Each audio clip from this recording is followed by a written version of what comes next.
Nongeye kubasuhuza nanone mwe tubana umunsi ku wundi. Ni ikiganiro menya byinshi. Uyu munsi rero turagaruka ku ngingo umwe mu bakunzi bacu aheruka kudusaba ko twamukoreraho. Yaratwandikiye ati nshaka mumpe aho igitunguru kidakoreshwa mu buzima bwa muntu. Ndetse cyane tunamushimira kubwo kutwereka ko abana natwe mu buryo bwose bushoboka. Niyo mpamvu rero uyu munsi twakoze ikiganiro kuri iyi ngingo. Tuti ni hehe igitunguru kigomba kwitonderwa gukoreshwa? Ubundi se ni ryari? Ni ikiganiro menya byinshi kimwumva kuri mikoro, nitwa Mugisha. Ni nuko mbahaye ikaze mu kiganiro cy'uyu munsi. Uyu munsi igitunguru ni kimwe mu bihingwa bifitiye akamaro kenshi ikiremwa muntu. Tugendeye ku myizerere itandukanye, wenda dufate nk'urugero nko mu Misiri ya kera hariya muri Egiputa, bakoreshaga igitunguru mu bushyinguro bwabo iyo babaga bashyingura abantu babo babuze ubuzima. Nyamara nubwo atari byo tugendereye kuvugaho uyu munsi, ahubwo turavuga ku hantu utagomba gukoresha igitunguru rimwe na rimwe.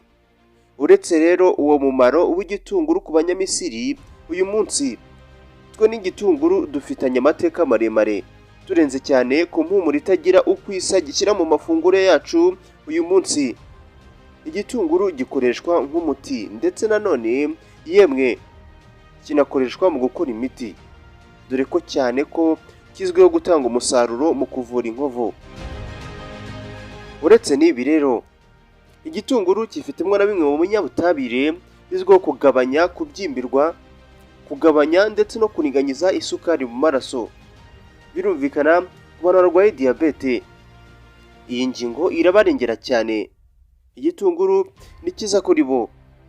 Tuvuye gato ku mimaro y'igitunguru, wenda hari turi buza kugarukaho turi kurangiza ikiganiro cyacu cy'uyu munsi. Hari ahantu uyu munsi bamwe mu bashakashatsi batanga icyitonderwa hatagomba gukoreshwa igitunguru. Ni ryari utagomba gukoresha igitunguru? Ni igitunguru turi kuvugaho. Bamwe muri mwe bacyita igitunguru gitukura cyangwa se cy'umweru. Abandi bati ari sepaye bulubuse, arium sepa, sebora cyangwa se nanone eshahote. Ayo yose ni amazina yacyo. Hamwe mu bihe utagomba gukoresha igitunguru mu ngano nyinshi ni igihe cyose utwite cyangwa se wonsa, kuko kugeza uyu munsi nta makuru ahagije yemeza neza ko igitunguru kugikoresha nk'umuti igihe wonsa cyangwa se utwite byaba nta nkeke biteje.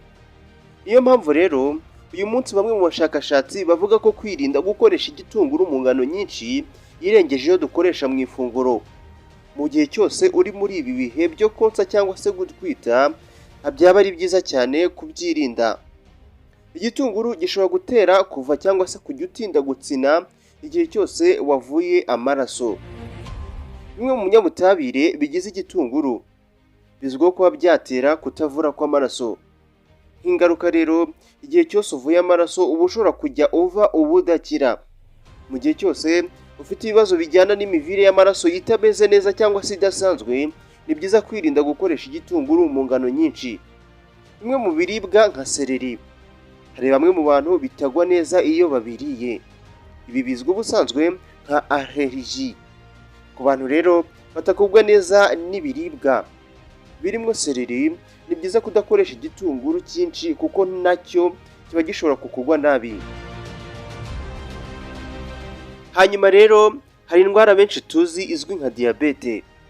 Twabikomojeho, igitunguru kirayihangara rwose, kuko rero igitunguru kizwiho kugira ubushobozi bwo kugabanya isukari mu maraso, bituma kiza mu biribwa bishobora gukoreshwa mu kurwanya no guhangana na diyabete.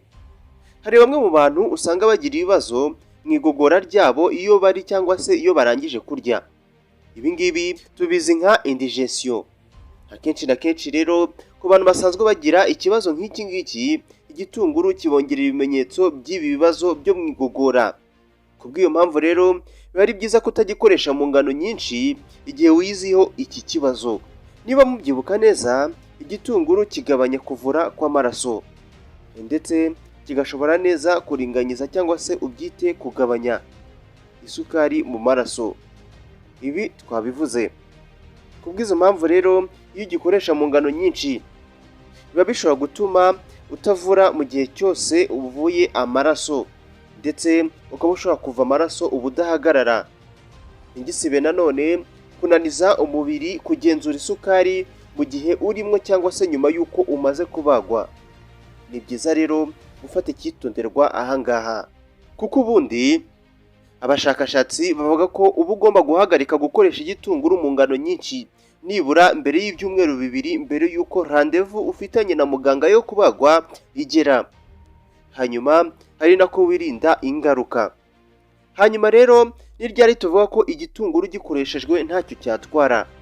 Ubundi se ni mu yihe ngano?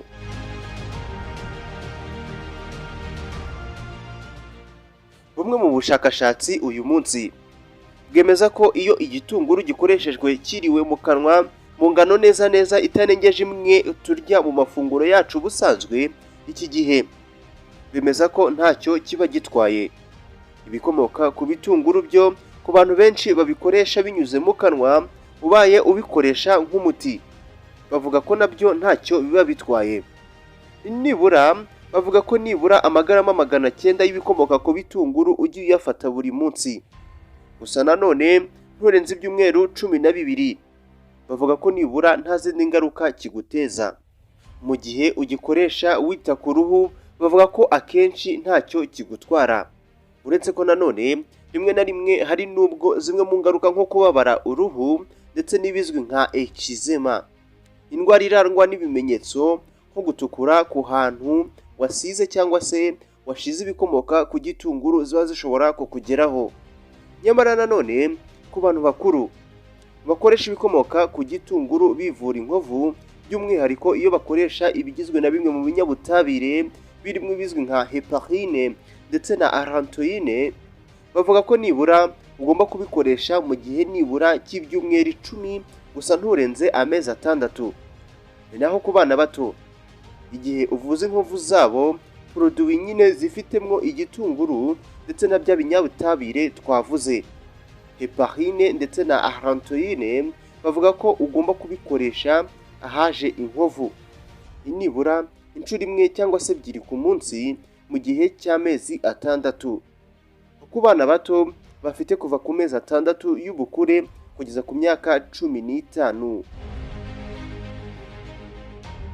Uyu munsi rero hari imwe mu miti n'ibindi bintu bitandukanye bitajyana na gato n'ibitunguru.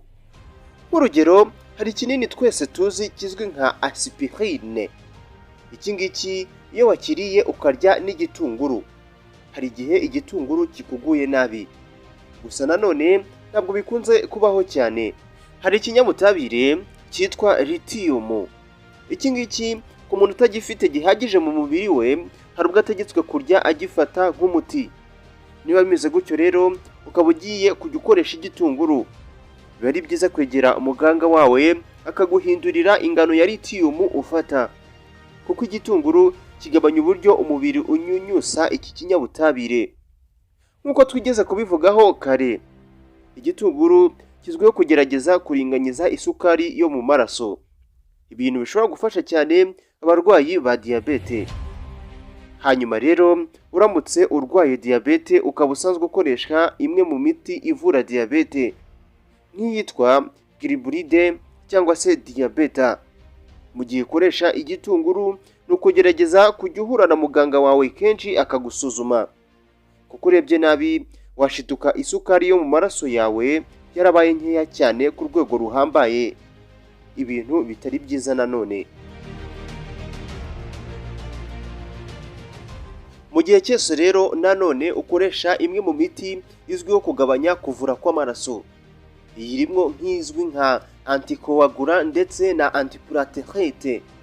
Gabanya cyangwa se wirinde gukoresha igitunguru mu ngano nyinshi, kuko bishobora gutuma ujya utinda gutsina igihe cyose wakomeretse.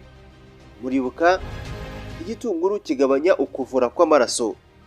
Hari imwe mu miti uyu munsi iyo igeze mu mubiri ihindurwa n'umwijima kugira ngo ibone gukoreshwa n'umubiri. Iyo ngiyo irimo nyine nka acetaminophen ndetse na chlorzoxazone. igitunguru igihe wakiriye kiba gishobora gutuma umwijima udacagagura neza ibigize iyo miti kugira ngo ikoreshwe, ibintu bishobora kukugwa nabi cyane. Dusoza ikiganiro cy'uyu munsi, igitunguru ni ingenzi mu buzima bwacu cyane, dore ko uyu munsi cyarenze agahigo ko kwiharira isafuriya n'ibishyirwamo byose, ahubwo kikaba kinakoreshwa nk'umuti ndetse uyu munsi kikaba kinongerwa mu miti imwe n'imwe, kizwi nka allium cepa. Wifuza amakuru menshi ajyanye n'iyi ngingo twavuzeho uyu munsi, sura urubuga webmd.com. urwo rubuga narwo twakoresheje dukora ikiganiro cy'uyu munsi.